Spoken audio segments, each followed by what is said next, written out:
What's up guys, NepentheZ here and welcome back to another FIFA 20 video. EA have released a flashback Azpilicueta. It's pretty pricey and of course untradeable. I just want to see if there's anything new through season objectives, which there isn't. They gave us, like, during Future Stars, they gave us a monster amount of content and then they kind of just left it after that, which sucks a little bit. But it is what it is, and then I can only imagine that we won't get anything new in milestones until Team of the Season. That's my guess. So I want to see, again, just if they've added a new card to one of the League SBCs, you know, some of the minors now. They did tweet that throughout Winter Refresh and the rest of FIFA 20 that they would get upgraded and updated.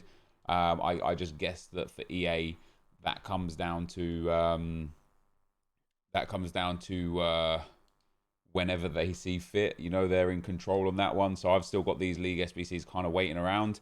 Might be time for me to go through them again.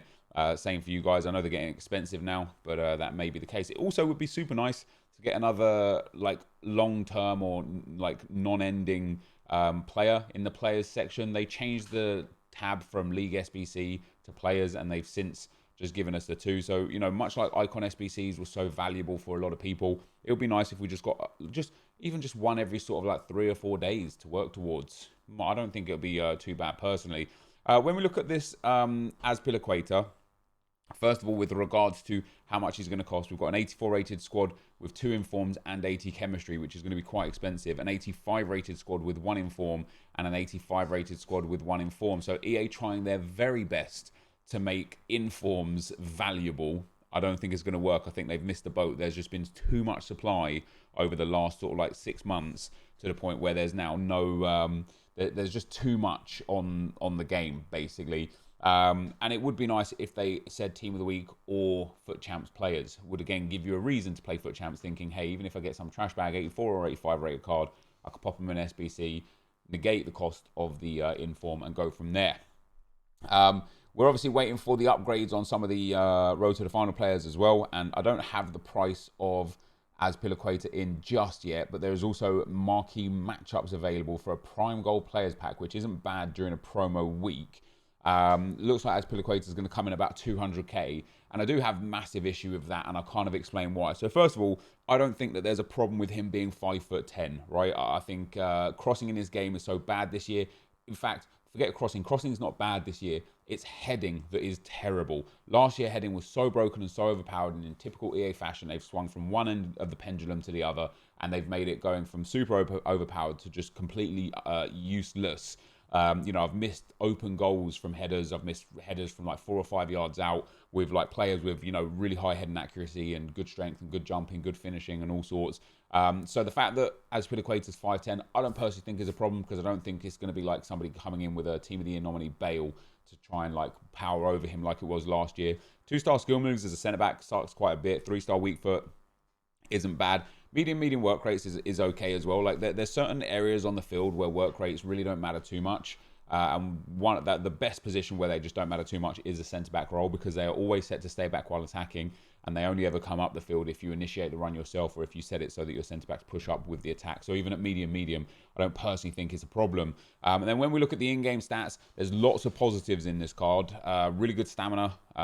Again, for a centre-back where you don't really need good stamina, it's really good. Great reactions, good ball control, dribbling and composure, and really good agility and balance, which again on the centre-back is going to make him feel a lot quicker. Typically on centre-backs, agility and balance is super low, so turning is really heavy for them, which is why attackers can blast past them super quick. He's also got the a good split in terms of his pace. He's got really high acceleration and good sprint speed. So after you apply an anchor to him and he goes to 94 acceleration, 88 sprint speed with high agility and balance, he will ultimately get like really high-end defending. The problem I have with this card is the fact that it's been Premier League taxed again. When we look at the where are we? When we look at the price of him, he's coming in at about 200,000 coins, right?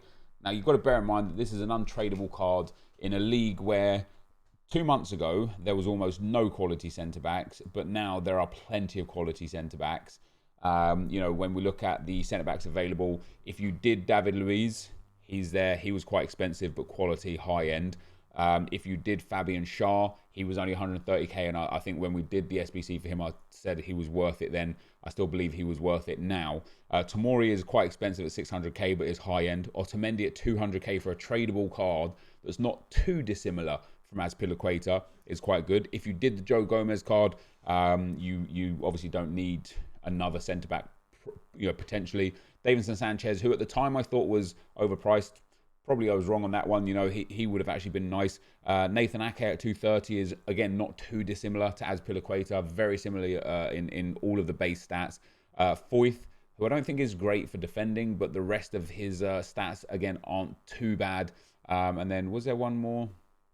No, that was it for that. And then when I look at the quality and the price of high-tier players, when you're talking about putting over 200,000 coins or about 200,000 coins into an untradeable 88 rated card for 200,000 coins, yet you can go and purchase a Team of the Year card for 880,000 coins, I really struggle to see the true value in this Azpilicueta. Now, as I say, if you pop an anchor on him, he's quality, right? 99 in slide, stand, defensive awareness, 88 heading accuracy, 95 interceptions. His passing's real good as a centre-back. His dribbling stats are real good as a centre-back. Perfect aggression, good strength, not great strength, but good strength, and decent stamina. It's not bad.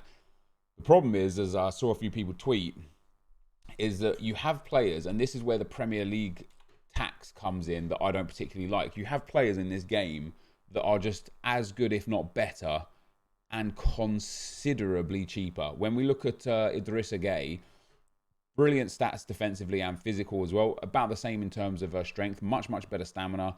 Much better dribbling in terms of well-roundedness. He's got 1 higher composure, 6 higher dribbling, 1 higher ball control, 4 less reactions, but then much higher agility and balance. He's not quite as fast in terms of base pace, and his passing is very similar. But when you look at the availability of centre-backs in this game, due to the sheer volume of promos this year, it's just really difficult to look at this Azpilicueta at 200,000 coins and say, yeah, do you know what? He's worth it, because I just don't think he is. If we even look at, I know there's a trade-off, right, between a player that has tradable and untradeable qualities, right? 200,000 price doesn't necessarily mean you need 200,000 liquid coins. You might have a whole bunch of untradables that take away 120, 130, 140, 50,000 coins. You might then already have tradable options in your club as well that go and take the rest of the price. You might not spend an actual coin on this card. You're just spending some equity in your club for this card. And if that's what you want to do, that's absolutely fine.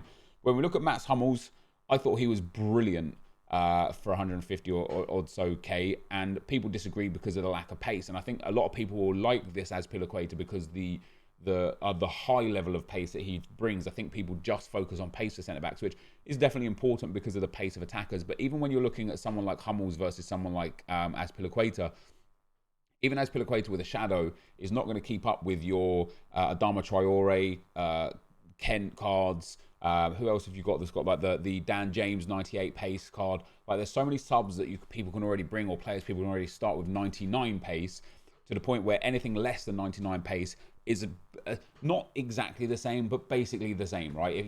No difference, in my opinion, having 80 pace versus 86 pace on a centre-back. You're still going to get absolutely obliterated by the 99 pace winger that somebody's going to sub on in the late game. But when you look at tradable options, forget Hummels, PK, and Thiago Silva. You've got Sergio Ramos, team of the tournament, Koulibaly. Now, again, you're paying for links with Azpilicueta. He links to a lot of people.